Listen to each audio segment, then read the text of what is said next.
অগাস্টের 5 তারিখে যে উত্তেজনা এবং যেই শক্তি নিয়ে যেই ঐক্যবদ্ধভাবে আমরা শত্রুর মোকাবেলা করেছি, আমাদের ছাত্র জনতা বুক পেতে দিয়েছিল, জীবন দিয়েছিল, সেই ঐক্যের কোথাও কোনো চির ধরে নাই, কোনো ফাটল ধরে নাই। সে কথাটা দুনিয়ার সামনে প্রকাশ করার জন্য আমরা কোনো দুর্বলতার থেকে এখানে আসি নাই।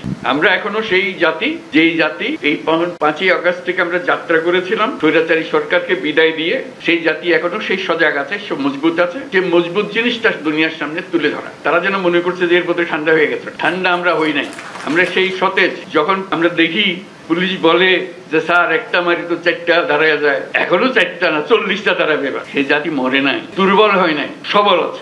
ভারতে যদি বাংলাদেশকে অস্থিতিশীল করে তুলতে চায়, তারা যদি বাংলাদেশের নিরাপত্তা নিয়ে তারা যদি খেলা করতে চায়, ভারতের নিরাপত্তাও কিন্তু ঝুঁকির মধ্যে পড়তে পারে।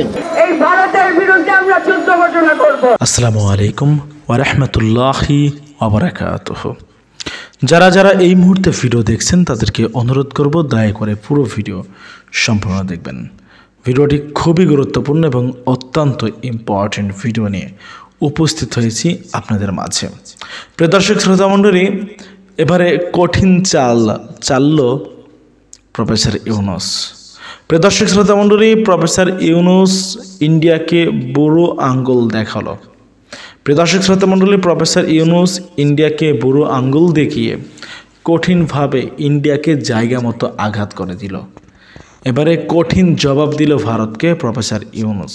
প্রফেসর ইউনূসের সরকার কি সিদ্ধান্ত গ্রহণ করলো ভারত নিয়ে এবং কিভাবে ভারতকে কঠিন জবাব দিল সেটা আমরা দেখে আসি কয়েকটা প্রতিবেদন থেকে, তারপরে কথা বলবো। আশা করি সঙ্গে থাকবেন পুরো ভিডিওটি জুড়ে, এবং ভিডিওটি যদি পারেন আপনারা বন্ধুবান্ধবের কাছে সকলের কাছে শেয়ার করে দিবেন।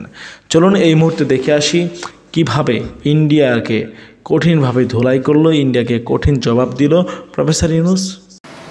অগাস্টের 5 তারিখে যে উত্তেজনা এবং যেই শক্তি নিয়ে যেই ঐক্যবদ্ধভাবে আমরা শত্রুর মোকাবেলা করেছি, আমাদের ছাত্র জনতা বুক পেতে দিয়েছিল, জীবন দিয়েছিল, সেই ঐক্যের কোথাও কোনো চির ধরে নাই, কোনো ফাটল ধরে নাই। সে কথাটা দুনিয়ার সামনে প্রকাশ করার জন্য এটা করেছি।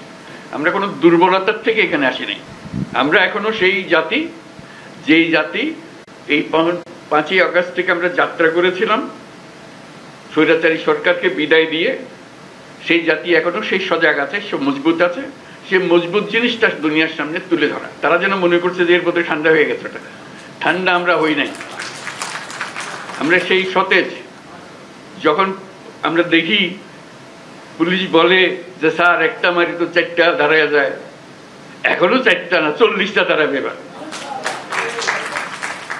সে জাতি মরে নাই, দুর্বল হয় নাই, সবল আছে। আপনাদেরকে আজকে উপস্থিতিটা শুধু সেটা জানানোর জন্য, আমাদের সবার মনে সেটা জাগিয়ে দেওয়া। এটা আমাদের থেকে ছিনিয়ে নেওয়ার কোনো অবকাশ, কোনো শক্তি নাই। যে যত ষড়যন্ত্র করুক, যত অপপ্রচার করুক, যত কিছুই করুক, আমাদের থেকে এটা ছিনিয়ে নিতে পারবে না। কারণ আমাদের রক্ত এখনো শুকায় নাই। আমাদের দেয়ালে দেয়ালে যে লেখাগুলো আছে আসা যাওয়ার পথে রোজ পড়েন, সেগুলো মুছে যায় না, এখনো দগদগ করছে এগুলো এখনো। সেটা আমাদের বুকেও দগদগ করছে। কাজে আমরা সেই শক্তিমান জাতি, আমরা লড়াই করব। আমরা শুধু হাস্যকর যে প্রচেষ্টাগুলো হচ্ছে সেগুলো তুলে ধরার জন্য আপনাদেরকে আহ্বান জানিয়েছে। আপনাদের মনে কোনো প্রশ্ন ছিল কিনা, আপনারা সুন্দরভাবে সেগুলো তুলে ধরেছেন।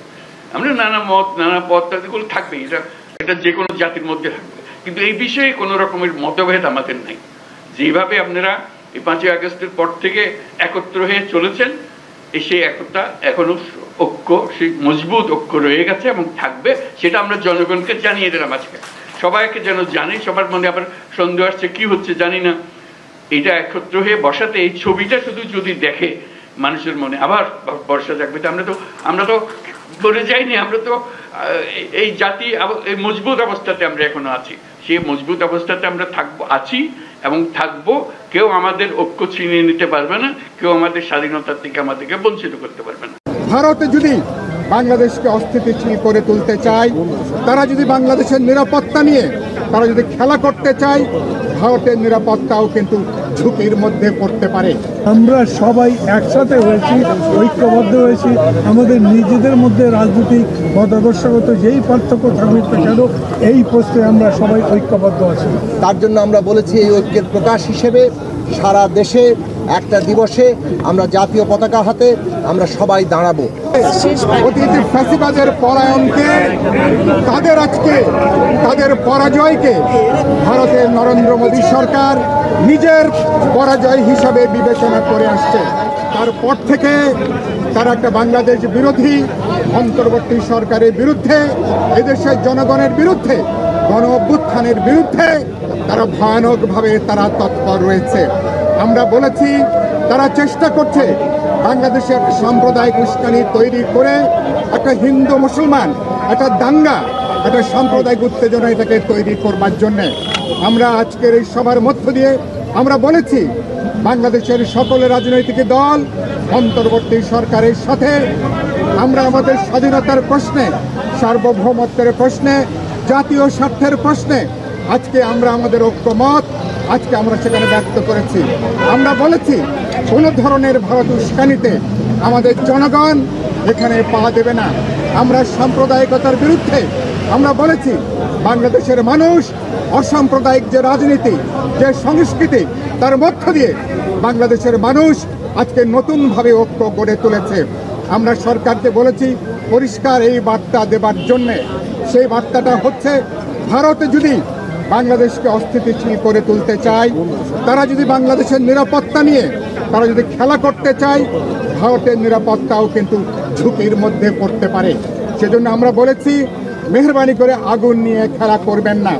আমরা ভারতের সাথে বলেছি সৎ প্রতিবেশী সম্পর্ক রাখতে চাই, সমতা, ন্যায্যতা, অংশীদারিত্বের ভিত্তিতে ভারতের সাথে যাবতীয় অমীমাংসিত সমস্যাগুলো আমরা ন্যায্যভাবে তার সমাধান আমরা করতে চাই। সরকারকে আমরা বলেছি ভারতীয় প্রচার মাধ্যম তারা যেভাবে আগ্রাসী তৎপরতা অব্যাহত রেখেছে, আমাদের সকল গণমাধ্যম, আমাদের টেলিভিশন, সংবাদপত্র, অনলাইন, সোশ্যাল মিডিয়া আপনাদেরকে দেশের স্বার্থে, জনগণের স্বার্থে প্রকৃত তথ্য আজকে সার্ক অঞ্চল না বিশ্বব্যাপী গ্লোবাল মিডিয়াতে আন্তর্জাতিক সম্প্রদায়ের কাছে এখানকার অসাম্প্রদায়িক যে ঐতিহ্য, সেই ঐতিহ্যকে আপনারা রক্ষা করবেন। আমরা বলেছি বাংলাদেশের মানুষ কোনো উস্কানিতে আমরা পা দেব না। সেই জায়গা থেকে জাতীয় ঐক্যকে আমরা রক্ষা করব যে কোনো মূল্যে। আজকের এই বৈঠকের মধ্য দিয়ে আমরা একটা প্রতীকী বার্তা দিয়েছি বিশ্ববাসীর কাছে, জাতীয় স্বার্থে বাংলাদেশের মানুষ আজকে ঐক্যবদ্ধ। এই ঐক্য কোনোভাবে, এই ঐক্যকে আজকে দুর্বল করা যাবে না। আমি এটা বলে শেষ করছি। আমাদের নেতৃবৃন্দরা তারা অল্প অল্প করে তারা একটু কথা বলবে। অল্প করার বিষয় না, মূল কথা হচ্ছে কি প্রধান উপদেষ্টা যে দেখেছিলেন, আমরা জানি, আপনারা জানেন, একটা সরকার যখন চলছে, সরকার চালাচ্ছে, সেটা নিয়ে কথাবার্তা থাকে, রাজনৈতিক দলগুলোর মধ্যে কথা থাকে, পরস্পরের মধ্যে মত পার্থক্য থাকে, কিন্তু আমরা সবাই একসাথে হয়েছি, ঐক্যবদ্ধ হয়েছি। আমাদের নিজেদের মধ্যে রাজনৈতিক মতাদর্শগত যেই পার্থক্য থাকুক না কেন, এই প্রশ্নে আমরা সবাই ঐক্যবদ্ধ আছি। আলোচনার মধ্যে যে প্রস্তাবগুলো এসছে তার মধ্যে কয়েকটা কথা কয়েকজন বলেছেন, ভারতের সাথে সম্পাদিত আমাদের সমস্ত চুক্তিগুলো রিভিউ করা, যে সমস্ত চুক্তি আমাদের জাতীয় স্বার্থের পরিপন্থী সেগুলোকে যাতে বাতিল করা হয়, সেই জন্যে বিভিন্ন রাজনৈতিক দলগুলো সরকারের কাছে প্রস্তাব দিয়েছেন, সরকার শুনেছেন এবং সরকার এই ব্যাপারে একমত হয়েছেন। তারা নিজেদের কথার মধ্যে দিয়েও সেটা প্রকাশ করেছেন যে আমরা বাংলাদেশ স্বাধীনভাবে নিজেদের সম্মান নিয়ে, বন্ধুত্বের সম্পর্ক নিয়ে বাঁচতে চাই। আমরা কারো কাছে মাথা নত করব না। কেউ যদি মনে করে যে সাম্প্রতিককালে আমাদের মধ্যে বিভেদ সৃষ্টি হয়েছে, এটা কোনো বিভেদ নয়। আমাদের মধ্যে রাজনৈতিক মতপার্থক্য থাকতে পারে, নির্বাচন নিয়ে, সংস্কার নিয়ে, অন্যান্য বিষয়ে, কিন্তু জাতীয় স্বাধীনতা সার্বভৌমত্বের প্রশ্নে আমরা সবাই ঐক্যবদ্ধ আছি। কোনো প্রশ্ন আছে আপনাদের?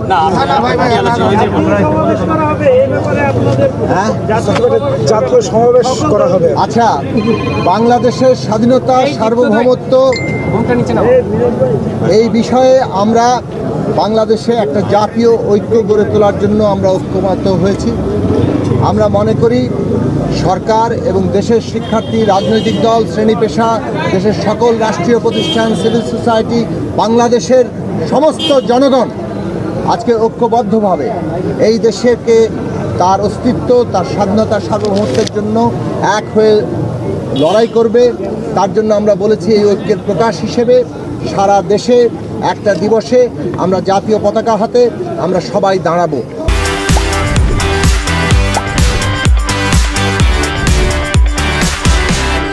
এই বিষয়ে হয়তো দ্রুতই সিদ্ধান্ত আসতে পারে।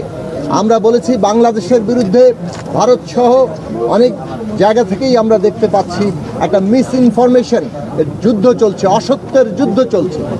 আমরা বলেছি সত্য দিয়ে আমাদেরকে এই যুদ্ধ মোকাবেলা করতে হবে। ফ্যাসিবাদ এর বিরুদ্ধে গণতন্ত্র দিয়ে আমাদের মোকাবেলা করতে হবে।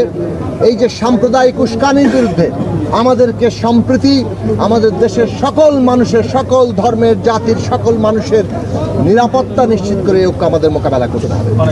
আমরা বলেছি একটা ন্যাশনাল পলিটিক্যাল কাউন্সিল কিংবা জাতীয় রাজনৈতিক কাউন্সিল গঠন করা হোক দেশের সকল স্টেক হোল্ডারদের নিয়ে, যাতে করে সরকার বাংলাদেশে জাতীয় ঐক্যের ভিত্তিতে দেশের সমস্ত মানুষকে ঐক্যবদ্ধ রেখেই আমাদের যে ক্রান্তিকালীন রাজনৈতিক পর্ব, রাজনৈতিক উত্তরণের পর্ব, সেই পর্ব পার দিতে পারে। এই বিষয়গুলো দ্রুতই বাস্তবায়িত হবে। ঐক্য আমাদের দেশে জনগণের মধ্যে এই প্রতিষ্ঠিত আমরা করব, আমাদের দেশকে রক্ষা করার জন্য, আমাদের দেশের মানুষের নিরাপত্তা নিশ্চিত করার জন্য। সবাইকে ধন্যবাদ। 17 বছর প্রতিটা হিন্দুর উপর নির্যাতন হয়েছে, তখন কোথায় ছিলেন? মোদিবাবুর খুব পেয়ারের লোক হলো শেখ হাসিনা, তাই আশ্রয় দিয়েছে। এই ভারতের বিরুদ্ধে আমরা যুদ্ধ ঘোষণা করব। চিন্ময় দাস তিনি সাধু, তাকে সম্মান জানাই, কিন্তু তিনিও আমাকে বলেছিলেন যে আপনি হিন্দুদের বিরুদ্ধে বলেন। ভারতে পালিয়ে গিয়েছে শেখ হাসিনা, সেখানে বসে মোর্চাকে ঢিল মারছে।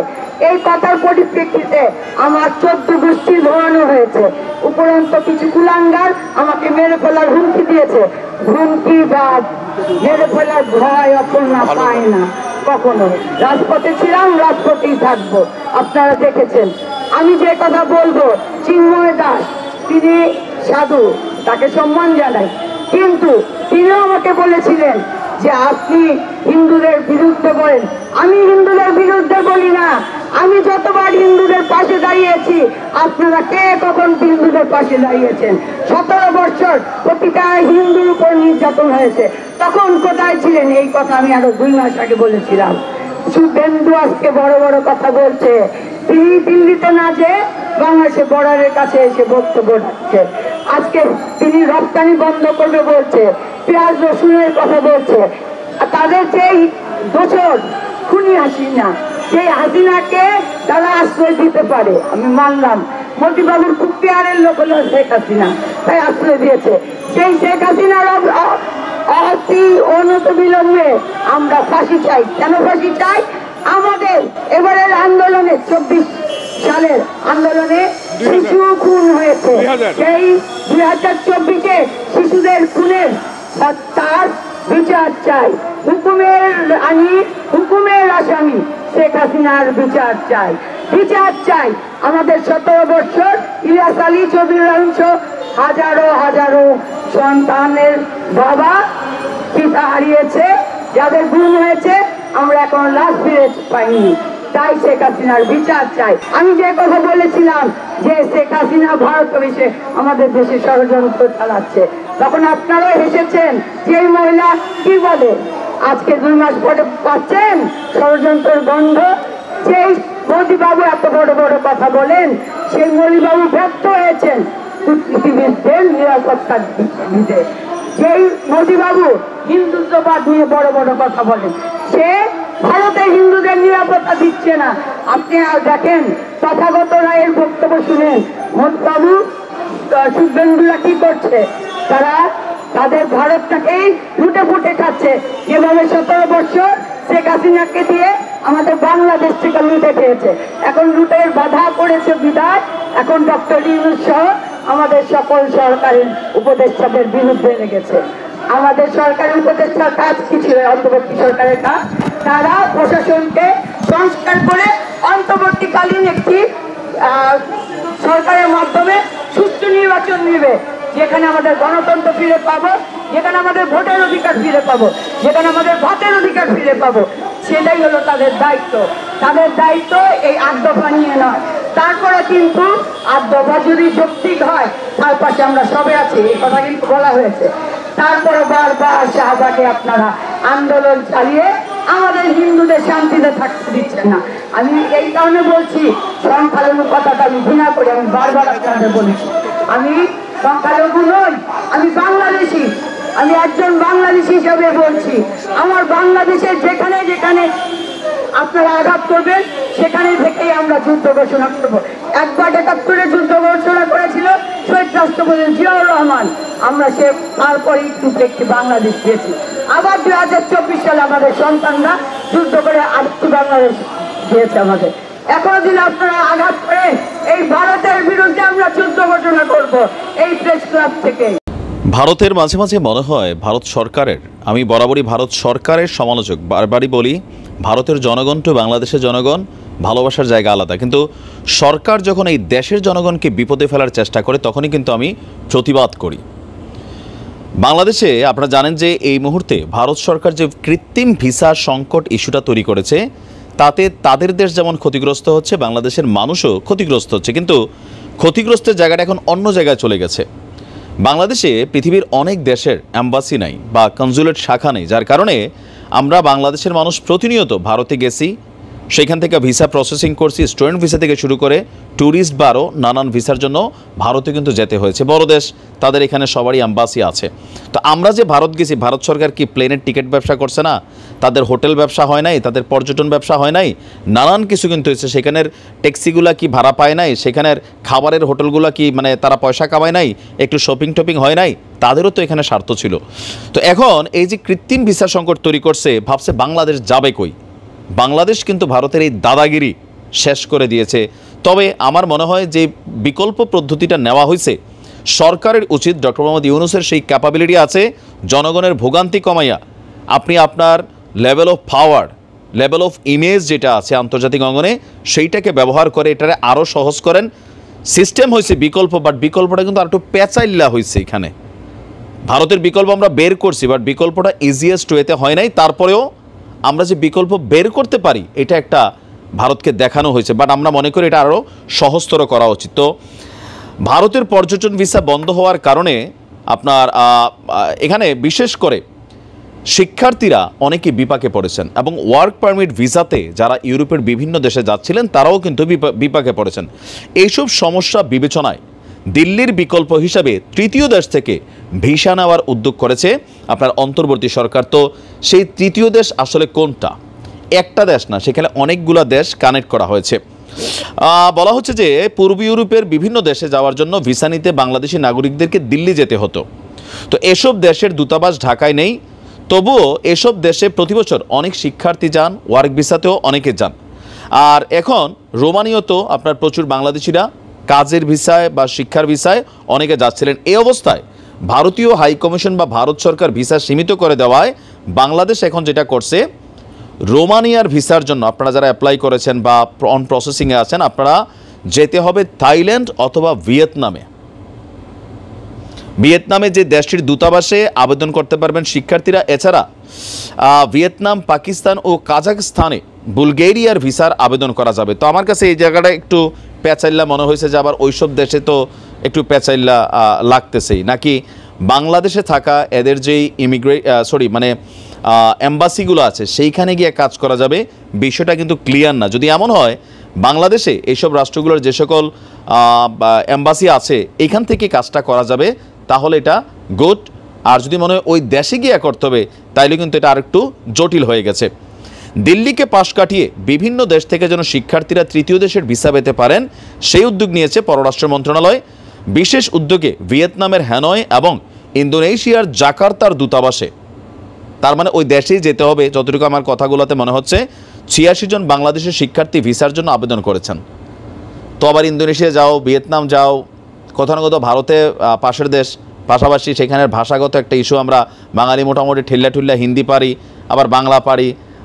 তো ভিয়েতনামে গেলে আবার সেখানের ভাষাগত একটি ইস্যু আছে, কিছু জটিলতা তো থেকেই যাচ্ছে। সূত্র বলছে দিল্লিকে পাশ কাটিয়ে ইউরোপের ভিসা তৃতীয় কোনো দেশ থেকে যেন পাওয়া যায় সে উদ্যোগ নিয়েছে বাংলাদেশের অন্তর্বর্তী সরকার।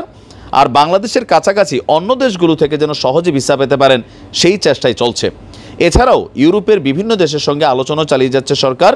ক্রোয়েশিয়া, বুলগেরিয়া, রোমানিয়া প্রভৃতি দেশের ভিসা যেন বাংলাদেশ থেকে পাওয়া যায় সেই প্রচেষ্টাও অন্তর্বর্তী সরকার চালাচ্ছে। ঢাকায় নিযুক্ত ভারতীয় হাইকমিশনার তিনি আবার তার ওই যে ডিপ্লোম্যাটিক ভাষায় বলছেন যাদের জরুরি প্রয়োজন তাদের ভিসা দেওয়া হচ্ছে। তো জরুরি প্রয়োজনে তো বাংলাদেশের মানুষ ভারতে যায়, ট্যুরিস্টে যায় হয়তো নির্দিষ্ট একটা সংখ্যক মানুষ। এখন কি হয়েছে? হ্যাঁ, ভিসা ব্যবসা করো, দেখি কতটুকু করতে পারো। বাংলাদেশের মানুষ ভিসা বিকল্পভাবে নিয়েই নিবে, আজ না হোক কাল এখানে এম্বাসি সেট আপ হয়ে যাবে। তো তোমাদের হাতে যেই কয়েকদিন ব্যবসা ছিল এগুলোকে কেন্দ্র করে তারা কি করবা দাদা? ভারত সরকারের এরকম চিপা মার্কা সিদ্ধান্তে আমরা কিন্তু প্রতিবাদ জানাই বরাবরই। তো ডক্টর মোহাম্মদ ইউনূসকে আরেকটু শক্ত ভূমিকা নিয়ে এম্বাসিগুলো এখানে সেট আপ করা উচিত। এর পরবর্তী সরকারগুলোর এতটুকু ইন্টারন্যাশনাল ইমেজ নাই যেটা ডক্টর ইউনূসের আছে। আমরা আশা করি তিনি অচিরেই সকল সমস্যার সমাধান করবেন। আসসালামু আলাইকুম। সম্মানিত বন্ধুগণ, দর্শক শ্রোতা, আপনারা দেখতে পারলেন। ব্যক্তিগত মত অবশ্যই জানাবেন, কি বলতে চান। প্রিয় দর্শক শ্রোতা মণ্ডলী, এই যে কঠিনভাবে ধোলাই কিংবা কঠিন বক্তব্য রাখলেন বা কঠিন একটা পদক্ষেপ নিতে যাচ্ছে প্রফেসর ইউনূস ভারত এর বিরুদ্ধে, এটা আপনারা কিভাবে দেখছেন, কিভাবে নিচ্ছেন বিষয়টি? প্রিয় দর্শক শ্রোতা মণ্ডলী, আপনারা অবশ্যই জানাবেন, কমেন্ট করবেন আপনাদের মতামত। ভারতীয় রাজনৈতিক নেতারা, বিশেষ করে বিজেপির নেতারা বেশি একটু লাফালাফি করছে, তাদের পাখনা গজিয়েছে।